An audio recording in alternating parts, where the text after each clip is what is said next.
بہت شکریہ ڈاکٹر صاحب. اور دیکھیں چیلنجز ابھی آپ نے جو انٹرو میں بات کی ہے ایک وہ چیلنج ہے جو کہ ہم جب بات کرتے ہیں ایجوکیشن اینڈ ایمرجنسیز کی گزشتہ کچھ سالوں سے ہم نے دیکھا پہلے کووڈ کا ایک سلسلہ رہا, اس کے بعد پھر ظاہر یہ سیلاب کی جو صورتحال اس وقت رہی ہے یہ اس نے ایڈ آن کیا جو آلریڈی ایگزسٹنگ ہمارے پاس مسائل موجود تھے. بالکل مسائل کی جب ہم بات کرتے ہیں دیکھیں اگر ہم اس کو کیٹیگرائز کرتے ہیں, ایک تو یہ کہ بہت آرام سے ہم پاورٹی کو لنک کر دیتے ہیں کہ جی شاید اس کی وجہ سے پیرنٹس بچوں کو نہیں بھیج رہے. کیا وہ سہولیات جو کہ درکار ہے ایک اسکول میں ہونی چاہیے کیا وہ موجود ہیں, یہ ایک چیز ہو جاتی ہے. پیرنٹس کی ولنگنس کتنی ہے, جو بچہ کما کر دے رہا ہے کیا جب وہ بچہ اسکول جا رہا ہے تو وہ جو اس کی کمائی کا گیپ آ رہا ہے. تو اسی تو بہت ساری ایسی چیزیں ہیں جو کہ مل کر کنٹریبیوٹ کر رہی ہے. ہمارا جو بچہ اسکول نہیں جا پا رہا, نمبر ون, جو بچہ اسکول جا رہا ہے اس کو ہم ریٹین نہیں کر پا رہے ہیں, وہ بچہ ڈراپ آؤٹ ہو رہا ہے. اسی طریقے سے اگر ہم لڑکیوں کی ایجوکیشن کی طرف آتے ہیں وہاں پہ اور زیادہ چیلنجز ہیں.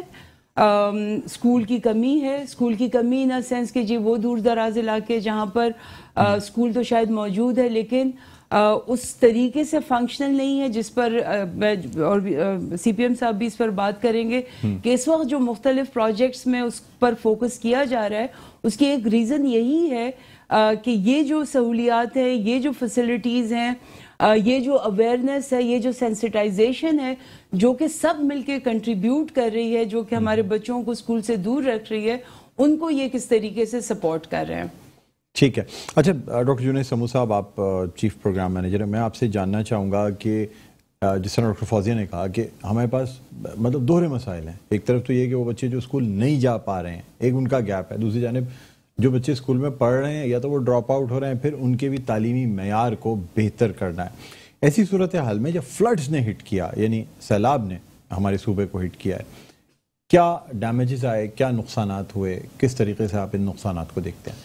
Thank you very much doctor صاحب. میں اس میں یہ کہنا چاہوں گا کہ پہلے کووڈ کی وجہ سے ہماری تعلیم متاثر ہوئی تھی. اس کے بعد جیسے ہی ہم اس سے کچھ ریکور کر پائے تھے تو ہمیں ان بارشوں نے گھیرا اور اس کی وجہ سے بھی ہماری تعلیم متاثر ہوئی, جس کی وجہ سے متعدد اسکول جو ہیں وہ ڈیمیج ہوئے اور اس کے علاوہ اسکولوں میں جو پڑھائی ہے وہ متاثر ہوئی. بہت سے لوگ آپ کو جیسے پتہ ہے کہ کیمپس میں آئے تو ان کیمپس میں ہمیں ریکور کرنے کے لیے ٹیمپرری لرننگ سینٹرز بنانے پڑے. اس ٹیمپرری لرننگ سینٹرز میں ہم نے جتنی کوشش کی کہ جو بچے کیمپس میں ہیں ان کو ہم تعلیم دے سکیں. اس کے علاوہ جو اسکول ہمارے بند تھے ان کے ہم نے اعداد و شمار کلیکٹ کرنے شروع کیے کہ ان میں سے کتنے ڈیمیجڈ ہیں, اس کی وجہ کیا ڈیمیج ہے یا صرف بارش کا پانی ہے, تو اس حساب سے اس میں اسٹیپس لیے جا سکیں کہ ان اسکولوں کو پھر فنکشنل کیا جا سکے. اس ساری صورتحال میں جو بچے اسکولوں سے باہر آئے, جیسے آپ نے کہا کہ آلریڈی ہمارا ایک بہت بڑا نمبر جو ہے وہ بچوں کا ہے جو آلریڈی اسکول نہیں جاتا, لیکن اس کی وجہ سے اور زیادہ انکریز ہوا. اب اس نمبر کو ریکور کرنے کے لیے ہمیں امیڈیٹ جو ہے وہ یہی چیزیں ہوں گی کہ ان اسکولوں کی جلد سے جلد تعمیر کی جائے اور اس کے علاوہ آلٹرنیٹ لرننگ اسپیسز کچھ اس طرح سے بنائے جائیں جو کہ بچوں کو وہاں پہ تعلیم دی جا سکے. اس کے ساتھ ہی ایک اور جو مسئلہ کافی سالوں سے ایجوکیشن ڈپارٹمنٹ کو درپیش تھا وہ تھا ٹیچرز کی کمی کا. اور ریسنٹلی گورنمنٹ آف سندھ نے, آپ سب کو معلوم ہوگا کہ تقریباً 50,000 کے قریب ریکروٹمنٹ ٹیچرز کی ہے, جو کہ ان دی ہسٹری آف سندھ شاید ون آف دی میسو ریکروٹمنٹس تھی, جس کو پایا تکمیل تک ہم چند دنوں میں پہنچائیں گے.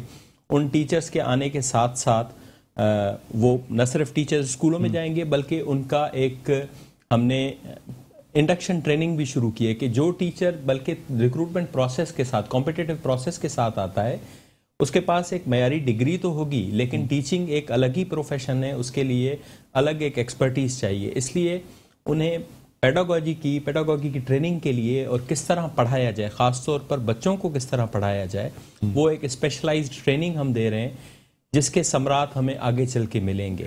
اور یہ میں کہوں گا کہ خوشائند چیز ہے. اس کے علاوہ اسکولوں میں ہم کلسٹرنگ پالیسی بھی لا رہے ہیں جس کے تحت, جیسے آپ نے کہا کہ جو کسی یونین کاؤنسل میں بڑے اسکولز ہیں ان کے جو ریسورسز ہیں اس کا زیادہ سے زیادہ فائدہ اٹھایا جا سکے اور بچوں کو ریٹین کرنے میں وہ مدد کریں. یعنی یہ چیز سب سے امپورٹنٹ ہے. اچھا ہم نوشرما سے بھی بات کریں. نوشرما شاہد صاحب مجھے بتائیے گا کہ خاص طور پہ یونیسیف جو ہے وہ حکومت سندھ کی کس طریقے سے مدد کر رہی ہے, یا جو کام حکومت سندھ کر رہی ہے اس میں ان کا ہاتھ بٹا رہی ہے, خاص طور پہ یہ جو سیلاب کی ایمرجنسی آئی جس میں کہ اسکولز ہوں, علاقے ہوں, تمام علاقے میں پانی کھڑا ہوا ہے, اسکولز میں تو پھر تعلیم کا سوال ہی نہیں پیدا ہو سکتا. کیمپوں میں لوگ شفٹ ہونے پر مجبور ہوئے, اب بھی بہت سے لوگ جو ہیں کیمپوں میں موجود ہیں, بلکہ دوسرے شہروں میں موجود ہیں جہاں دوسرے اسکولوں میں کیمپ لگایا گیا ہے. کس طریقے سے اس چیز کو دیکھا جاتا ہے؟ یعنی ایک طرف تو وہ اسکول, وہ بچے جو ان اسکولوں میں تھے جہاں پہ سیلاب آ گیا, دوسری جانب وہ دوسرے شہروں میں آئے اور وہاں پہ بھی ان کو اسکولوں میں کیمپ لگا کے رکھا گیا, تو وہاں پہ بھی بچوں کی اسکول کی تعلیم کا حرج ہوتا ہے. یونیسیف اس کو کس طریقے سے سپورٹ کر رہا ہے؟ تھینک یو ڈاکٹر صاحب. ہم نے سب سے پہلے جب سیلاب آیا تو ہم نے کیونکہ ایکسیس بالکل بھی نہیں تھی ہماری اسکولوں کے لیے, تو ہم نے اپنی UN سیٹلائٹ سے جو ہے ایک فلڈ کی امیج اٹھائی جس سے ہمیں پتہ چلا کہ کہاں کہاں پانی ہے. اس کے اوپر ہم نے اپنے اسکولس کو پلاٹ کر دیا, تو ہمیں ایک اندازہ مل گیا کہ ہمارے تقریباً کتنے اسکولس جو ہیں افیکٹڈ ہیں because of water. Moving forward ہم نے RSU کے میں جو ہے ایک فلڈ اسیسمنٹ ڈیش بورڈ قائم کیا ہوا ہے جس کے اندر جو ہمارے 44,000 اسکولز ہیں وہ اپنے اسکولز کو خود رپورٹ کر رہے ہیں as completely damaged, partially damaged اور ناٹ ایٹ آل ڈیمیجڈ. اور اس کے اندر ہمارے پاس جو اسکولز ہیں وہ اپنی امیجز ہمیں ساتھ ساتھ بھیج رہے ہیں کہ ہمارے اسکولز کتنی حد تک متاثر ہوئے ہیں. تو وہ ہمارا جو ہے اسیسمنٹ اس وقت تقریباً 87% تک مکمل ہو گیا ہے. دادو جیسے ایک ڈسٹرکٹ ہے وہاں پہ ابھی تک پانی کھڑا ہے اور وہاں پہ جو اسکول جو ہیں ہمیں unable to report to us, تو ابھی ہم اس کو مکمل کر رہے ہیں. تو this is how UNICEF is currently supporting the government of Sindh in terms of flood assessment, تاکہ ہمیں پتہ چل سکے, ہمارے پاس ایک ایگزیکٹ نمبر آ سکے کہ ہمارے کتنے اسکولز افیکٹڈ ہیں, جس کی وجہ سے کوئی ڈیٹا ابھی تک اس وقت ایکیومولیٹ کیا گیا ہے کہ کتنے اسکول سے کتنے فیصد اسکول سندھ کے جو ہیں وہ اس وقت افیکٹڈ ہیں ڈیو ٹو رینز؟ ہمارے تقریباً جو ہے 9,000 اسکولز جو ہیں ہمارے افیکٹڈ ہیں, کمپلیٹلی ڈیمیجڈ ہیں, بیکاز کمپلیٹلی ڈیمیجڈ ہیں جس میں بالکل ایجوکیشن پروسیس رکا ہوا ہے, بالکل پروسیسز رکے ہوئے ہیں. تقریباً ہمارے 14,000 اسکولز ہیں جو پارشلی ڈیمیجڈ ہیں. ادھر ایکٹیویٹیز پھر بھی ہو سکتی ہیں لیکن ان کے کچھ کمرے ہیں جو خراب ہو گئے ہیں بیکاز آف فلڈ, کچھ باؤنڈری والز ہیں جو خراب ہو گئی ہیں جس کی وجہ سے وہاں پہ اسکولس کے اندر ایکسیس خراب ہو گئی ہے. اور تقریباً ہمارے پاس ابھی تک جو رپورٹ ہوئے ہیں وہ ہمارے پاس تقریباً کوئی 10,000 اسکولس ایسے رپورٹ ہوئے ہیں which are not damaged at all. اچھا جی ٹھیک ہے. تو اب چلے اس پہ بھی ہم آپ سے بات کریں گے, جو خاص طور پہ جو ڈیمیجڈ, جو کہ ٹوٹلی ڈیمیجڈ ہو گئے ہیں, تو اس پہ کس طریقے سے اس کو ریپیئر کرنے کے لیے یا اس کو دوبارہ فنکشنل بنانے کے لیے کس طرح اسٹیپس لیے جا رہے ہیں؟ یورپین یونین کی جانب سے اسٹیپس لیے جا رہے ہیں, یونیسیف کی جانب سے لیے جا رہے ہیں, کس طریقے سے اس کو بہتر بنایا جائے؟ یورپین یونین کا ایک جو اگریمنٹ ہے with the government of Sindh, اس کے اندر انہوں نے جو ہے 12.5 ملین یوروز جو ہیں گورنمنٹ آف سندھ کو دیے ہیں for the rehabilitation of these schools. تو this activity is currently ongoing. And once we have the complete numbers from the field کہ ہمارے کتنے اسکولز افیکٹ ہوئے ہیں, تو ان فنڈس کو یوٹیلائز کیا جائے گا for the rehabilitation of those schools. ان کے اندر سینیٹیشن کو امپروو کیا جائے گا جو ہمارے پارشلی ڈیمیج اسکولز ہیں, تاکہ بچے ان اسکولز میں واپس جا سکیں. تو this is how European Union is supporting them financially and technically as well. ٹھیک ہے. اچھا ہمارے ساتھ ڈاکٹر فوزیہ بھی موجود ہیں, ڈاکٹر جنید سمو موجود ہیں, نوشرما شاہد ہمارے ساتھ موجود ہیں, لیکن آج ایک چھوٹا سا وقفہ لیں گے. وقفے کے بعد دوبارہ آپ کی خدمت میں حاضر ہوتے ہیں. کہیں نہ جائیے گا, دیکھتے رہیے پروگرام خبر کی خبر. جی ناظرین ویلکم بیک. ایک دفعہ پھر آپ کو خوش آمدید کہتے ہیں پروگرام میں خبر کی خبر. میں ہوں آپ کا میزبان ڈاکٹر بلند اقبال. ناظرین آج ہم اپنے پروگرام میں ڈسکس کر رہے ہیں تعلیم کے مسائل کے حوالے سے, اور خاص طور پہ وہ مسائل جو حالیہ دنوں میں یا اس سے قبل کووڈ کے حوالے سے جو مسائل پاکستان کو درپیش ہوئے تعلیم کے میدان میں, اور اس کے بعد جب کووڈ سے تھوڑا پاکستان سنبھلنے لگا تو اس کے بعد سیلاب کی تباہ کاریوں نے ان مسائل میں مزید اضافہ کر دیا. ایک طرف تو وہ مسائل ہیں کہ جو بچے اسکول نہیں جا پائے یا کووڈ کے دوران ان کی اسکول کی تعلیم کا سلسلہ منقطع ہو گیا جو اب تک بحال نہیں ہو سکا, اور اس کے بعد پورے علاقوں میں اسکول ڈیمیج ہو جانا, سیلاب کی وجہ سے, پانی کی وجہ سے اسکولوں کا فنکشنل نہ رہنا. یعنی اسکول موجود ہیں, عمارت موجود ہے, لیکن سیلاب کی تباہ کاریوں کی وجہ سے بچے وہاں نہیں آ سکتے, یا وہ علاقہ اس قدر تباہ ہو گیا ہے کہ وہاں سے لوگ نقل مکانی کرنے پہ مجبور ہو گئے ہیں. ناظرین یہ تمام چیزیں ہیں جو آج کے پروگرام میں ہم ڈسکس کر رہے ہیں. ڈاکٹر فوزیہ نعیم خان ہمارے ساتھ موجود ہیں, ہمارے ساتھ ڈاکٹر جنید سمو موجود ہیں, اور ہمارے ساتھ نوشرواں شاہد صاحب موجود ہیں. ہم یہ بھی دیکھ رہے ہیں کہ کس طریقے سے جو بین الاقوامی ایجنسیز ہیں جو پاکستان کا ساتھ دے رہی ہیں, گورنمنٹ آف سندھ کا ساتھ دے رہی ہیں ان تمام چیزوں کو بحال کرنے میں, اور خاص طور پہ حکومت سندھ کے جو اسٹیپس ہیں تعلیم کے شعبے میں کہ کس طریقے سے ایک طرف ان بچوں کو دوبارہ اسکول میں لانا ہے, دوسری جانب جو بچے اسکول میں پڑھ رہے ہیں ان کے معیار کو بہتر بنانا ہے تاکہ وہ آگے چل کے بین الاقوامی معیار کے مطابق کمپیٹ کر سکیں. بریک پہ جانے سے پہلے ہماری بات ہوئی تو نوشرواں شاہد صاحب نے کہا کہ جی بہت سے اسکولز, بلکہ 9,000 یا کتنے قریب اسکول بتائے جو کہ کمپلیٹلی ڈیمیجڈ سمجھے جا رہے ہیں. اچھا, جب ہم کمپلیٹلی ڈیمیجڈ کہتے ہیں تو ہمارے ذہن میں آتا ہے کہ شاید سیلاب آیا تو وہ اسکول گر گیا ہوگا یا بالکل گراؤنڈ ہو گیا ہوگا. اس حوالے سے میں ذرا وضاحت چاہوں گا. ڈاکٹر جنید سمو صاحب بتائیے گا مجھے کمپلیٹلی ڈیمیجڈ اسکول کیا ہوتا ہے؟ جی, جو ہمارے پاس جو ہم نے سروے کروایا تھا اس کا ایک ہم نے معیار مقرر کیا تھا کہ جس اسکول میں 40% سے زیادہ ڈیمیج ہے اسے ہم کمپلیٹلی ڈیمیج کہیں گے, کیونکہ 40% تک اگر کسی اسکول میں ڈیمیج ہو جائے تو وہ فنکشنل رہنے کے قابل نہیں رہتا, اس لیے اسے کمپلیٹلی ڈیمیج کہا گیا تھا. اور اگر اس کا جو نقصان ہے یا ڈیمیج ہے دیٹ از لیس دین 40% تو اس کو ہم نے پارشلی ڈیمیج کہا تھا. تو اس بنا پر یہ کیٹیگرائزیشن کی گئی کہ کمپلیٹلی ڈیمیج کون سا ہے اور پارشلی ڈیمیج کون سا ہے. اس میں بہت سے اسکول ایسے ہوں گے جو کہ کچھ نمبر ایسا ہوگا جو کہ بہت زیادہ ڈیمیج, جن کا ڈیمیج 70-80% ہوگا, اور کچھ اسکول ہوں گے جن کا ڈیمیج 40% ہوگا, لیکن پھر بھی ان کی فنکشنالٹی متاثر ہوتی ہے تو اس کی وجہ سے وہ اسکول بند ہے. ایسا نمبر ہمارے پاس تقریباً کوئی 8-9 ہزار اسکولوں کے قریب 8-9 ہزار اسکولوں کے قریب اس صوبے میں. جی. اچھا ڈاکٹر فوزی, آپ سے جاننا چاہوں گا کہ کووڈ کے بعد جب اسکولوں کو کھولا گیا اور کہیں پہ آن لائن ایجوکیشن کا سلسلہ چلا, اب ظاہر سی بات ہے ایک طرف 5 گھنٹے کی اسکول میں کلاسز ہونا اور 2 گھنٹے کی آن لائن کلاسز ہونا بڑا ڈفرینس ہوتا ہے. دوسری جانب کریکولم کو کنڈینس کر دیا گیا, یعنی وہ تمام چیزیں جو یہ سمجھی گئیں کہ شاید آگے جا کے کام نہیں آنی ان کو فی الحال ہم نصاب سے نکال دیتے ہیں تاکہ بچے کے لیے جو اہم چیزیں ہیں صرف وہ تیاری کرا کے اس کو اگلی کلاس میں لے جائیں. میرا آپ سے سوال یہ ہے کہ ایک ایسا بچہ جو اس وقت 5ویں میں ہے یا 10ویں میں ہے یا کسی بھی کلاس میں, ہر کلاس کا کیونکہ ٹوٹل تعلیم رک گئی تھی, آپ نہیں سمجھتی کہ جو اسٹینڈرڈ تھا یا جو نالج ہے بچے کی وہ کم ہو گئی؟ جو 5ویں جماعت کے بچے کی ایک نالج تھی جو پورا نصاب پڑھ کے آتا اور ایک سلیکٹڈ نصاب پڑھ کے آیا, اس گیپ کو کس طرح پورا کریں گے؟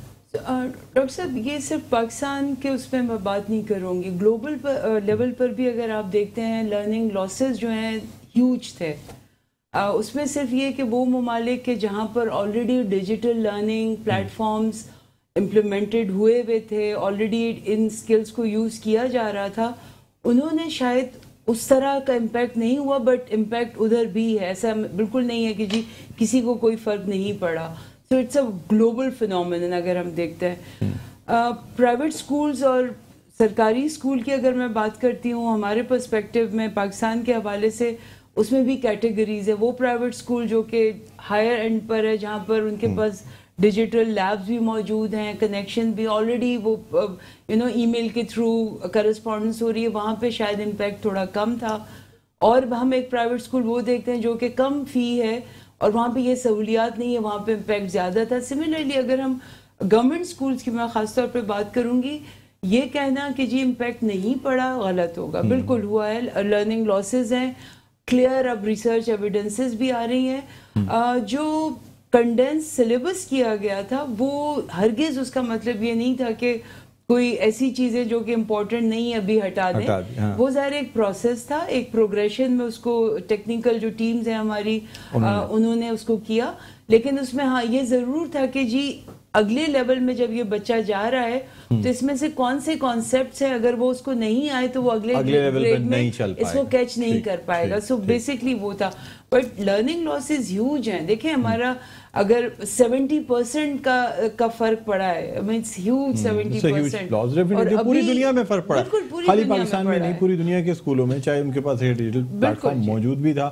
تو کہتے ہیں کہ آن لائن ایجوکیشن یا ڈیجیٹل ایجوکیشن کبھی بھی اسکول کی فزیکل ایجوکیشن کے ایٹ پار ہو نہیں سکتی. جو بچے اسکول میں جا کے پڑھتے ہیں, اساتذہ سے سیکھتے ہیں اور فیس ٹو فیس جب بیٹھتے ہیں. اب ڈاکٹر صاحب آپ سے جاننا چاہوں گا کہ ایک طرف تو یہ تمام مسائل ہیں, دوسری جانب اس بات کا کیسے اندازہ لگایا جاتا ہے کہ کتنے بچے فزیکلی اسکول جا رہے ہیں اور کتنے اساتذہ اسکول میں موجود ہیں. ہمارے یہ بھی ایک بڑا مسئلہ ہے کہ بہت سے اساتذہ جو کہ گورنمنٹ اسکول سے تعلق رکھتے ہیں بعض دفعہ وہ آدھے دن کام کر کے چلے جاتے ہیں یا نہیں بھی آ رہے ہوتے, حاضریاں لگ جاتی ہیں. یہ پورے پاکستان میں معذرت کے ساتھ ایک کلچر ہے ناظرین کے, لوگ کہتے ہیں چلو ٹھیک ہے کوئی بات نہیں, ایک دن نہیں بھی پڑھائی ہوگی تو کیا فرق پڑتا ہے, حاضریاں لگتی رہتی ہیں, ٹیچرز گئے نہیں گئے, بچے آئے یا نہیں آئے, اسی طرح بچوں کی بھی حاضریاں لگ جاتی ہیں. تو وہ والا جو اٹینڈنس کا ایک کہیں کہیں ایجوکیشنل انسٹیٹیوشنز میں ہوتا تھا کہ جی 70% اٹینڈنس نہیں ہوگی تو ایگزام نہیں دینے دیں گے, ایسا کوئی ہمیں نظر نہیں آتا سرکاری اسکولوں میں. صاحب نے بڑی سختی کر دی ہے اب. جی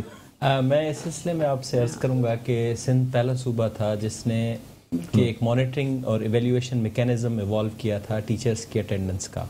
اس سلسلے میں آپ نے جس کو عام فہم لوگ بایو میٹرک والے کہتے ہیں یا biometric attendance of the teachers ہوتی ہے, اس میں ہماری ایک اٹیچ ڈپارٹمنٹ ایجوکیشن کا اسٹیبلش کیا گیا تھا جس کا نام تھا director general of M&E. CPM رہنے سے پہلے میں خود DG M&E رہ چکا ہوں. اس ادارے کا کام, اس میں مانیٹرنگ اسسٹنٹس ہوتے ہیں جو کہ رینڈم وزٹس کرتے ہیں, جس کی رینڈم وزٹ سے مراد وہ 100% کوریج آف اسکولز ہوتی ہے, منیمم آف 1 وزٹ ان فورتنائٹ, یعنی 15 دن میں ایک visit, and that is a random visit. تو اس میں وہ ٹیچرز کی اٹینڈنس چیک کرتے ہیں. اس اٹینڈنس چیک کرنے کے ساتھ ٹیچرز آن الرٹ ہوتے ہیں کہ ہم اٹینڈنس ہماری ایبسنٹ ہم مارک ہو سکتے ہیں, اور اس میں پھر ٹیچرز کی ڈفرینٹ کیٹیگریز بنتی ہیں کہ اگر کوئی ٹیچر 3 دفعہ لگاتار جو ہے وہ ایبسنٹ اگر مارک ہو جائے تو اسے ہیبیچول ایبسنٹی مارک کیا جاتا ہے. اگر وہ ایک سال میں جتنی وزٹس ہوئیں اس میں اگر وہ ایبسنٹ ہو تو اسے ایبسکاؤنڈر ڈکلیئر کیا جاتا ہے. اس ریسنٹ ایگزامپلز ہیں کہ جو ہمارے ہیبیچول ایبسکاؤنڈرز تھے یا جو ہیبیچول ایبسنٹیز تھے یا ایبسکاؤنڈرز تھے ان کے خلاف ڈسپلنری ایکشنز بھی لیے گئے ہیں. ٹیچرز کی attendance with this system has improved. Secondly these are random visits. اس کے بعد ہم اس اگلا مرحلہ جو ہمارا ہے جو کہ ڈفرینٹ پروجیکٹس کے تھرو اور ایجوکیشن ڈپارٹمنٹ جو کرنے جا رہا ہے, پرماننٹلی یہ سسٹم ہر ایک اسکول میں انسٹال کرنے جا رہے ہیں فیز وائز, جس کے تحت ہر ٹیچر جو اسکول میں انٹر ہوگا پہلے اپنی اٹینڈنس لگائے گا اور جاتے ہوئے بھی اٹینڈنس لگائے گا. دس ول انشور دیئر پریزنس. اچھا, یعنی اس طریقے سے بایو میٹرک میں ناظرین کو بھی سمجھانا چاہوں گا کہ جو ہم انگوٹھا لگا کے فنگر پرنٹنگ کے ذریعے یا فیس ریکگنیشن یہ تمام چیزیں رکھ دی گئی ہیں کہ جس سے جی بایو میٹرک ویریفیکیشن کے تھرو یہ ہوتا ہے. This is the independent system of education department, جس میں کہ بایو میٹرکس یعنی جو انگوٹھے کے نشان, انگلیوں کے نشان جو ہوتے ہیں وہ ٹیچرز کے لیے جاتے ہیں, جس کے تحت ویریفیکیشن ہوتی ہے کہ دس پرسن از پریزنٹ, وہ اس ٹائم پر اس جگہ پر اس. تو وہ ریئل ٹائم میں ڈیٹا آپ لوگوں کے پاس سینٹرلی آ رہا ہوتا ہے یا مہینے کے مہینے کلیکٹ ہو گیا؟ وہ ریئل ٹائم میں ڈیٹا ہوتا ہے, ایز اٹ از کلیکٹڈ وہ ڈیش بورڈ پر شو ہوتا ہے, اور اس کی رپورٹس جو ہے every day it's auto generated report جس میں یہ اندازہ ہو جاتا ہے. ٹھیک ہے. ایک چیز ایڈ کروں گی, جو ڈاکٹر صاحب نے بات کیا کہ اس سے یہ ہوا کہ جو یہ پرسیپشن تھا کہ ٹیچر نہیں آ رہا ہے, اب وہ سچویشن اس طرح نہیں. بہت سارے لوگوں نے ارلی ریٹائرمنٹس لے لی, یہ سچویشن بھی آئی, لوگ جو کہ باہر تھے اور ادھر ادھر, تو وہ بھی اس سے بھی بڑا فرق پڑا ہے اس وقت. ایٹ لیسٹ ٹیچر آ رہا ہے اسکول میں. ٹھیک. اچھا ڈاکٹر شرما, شاید آپ مجھے بتائیے گا کہ آپ کا رول یعنی ڈیٹا کلیکٹ کرنے کا تو بہت امپورٹنٹ ہے, اس میں کس طریقے سے اس کو مانیٹر کیا جاتا ہے؟ تو ہم نے جب لاسٹ 2 ایئرز اگو ہم لوگوں نے جب یہ پروجیکٹ سٹارٹ کیا تو ہم نے سب سے پہلے ہمارے جو جنید سامو صاحب بتا رہے ہیں جو Sindh school monthly monitoring system ہے, ہم نے اس کو جو ہے مزید اسٹرینتھن کیا, اور اس کے اندر ہم نے ایک روسٹر مینجمنٹ کا سسٹم سٹارٹ کیا جس کے اندر جو ایک مانیٹر اگر کسی ایک ضلع میں ایک اسکول میں ایک دفعہ ایک مہینے جاتا ہے تو وہ اگلے مہینے اس میں آٹومیٹکلی نہیں جا سکتا. اچھا. تو ہم نے اس طرح کے کچھ اس کے اندر چیکس تھے جو ہم نے انٹروڈیوس کرائے. موونگ فارورڈ ہم نے جو ہے ایک Sindh education management information system develop کیا جس کے تحت گورنمنٹ آف سندھ کے پاس جو ہے ایک ڈیجیٹل ڈیش بورڈ اویلیبل ہے to conduct a census of all the 44,000 schools in the province. تو وہ جو ہے ہمارے پاس اب جو ہے آٹومیٹڈ پروسیس ہے, تو ہمارے پاس at a click doctor Fauzia Junaid Samoo صاحب جو ہیں they can actually figure out کہ کون سے ڈسٹرکٹ کے اندر کتنے اسکولز ہیں, کس ضلع میں کس تعلقہ میں کتنے اسکولز ہیں, کتنے ٹیچرز وہاں پہ ہیں اور کتنے اسٹوڈنٹس وہاں پہ ہیں, اینڈ کتنی فیسلٹیز وہاں پہ ورک کر رہی ہیں. یہ ایک اینیول سینسس ہے جو ہر سال ہوتا ہے, اینڈ ہر صوبے کو ہر education department all over the country, Punjab, KP, Balochistan, ہر جگہ یہ ایک سینسس کنڈکٹ ہوتا ہے ایوری ایئر. اکتوبر کی بیس ڈیٹ کے بیسس کے اوپر ہوتا ہے to make decisions for the next financial year. تو ہم نے اس کو ڈیولپ کیا, وہ ڈیجیٹل ڈیش بورڈ ہمارا ہے.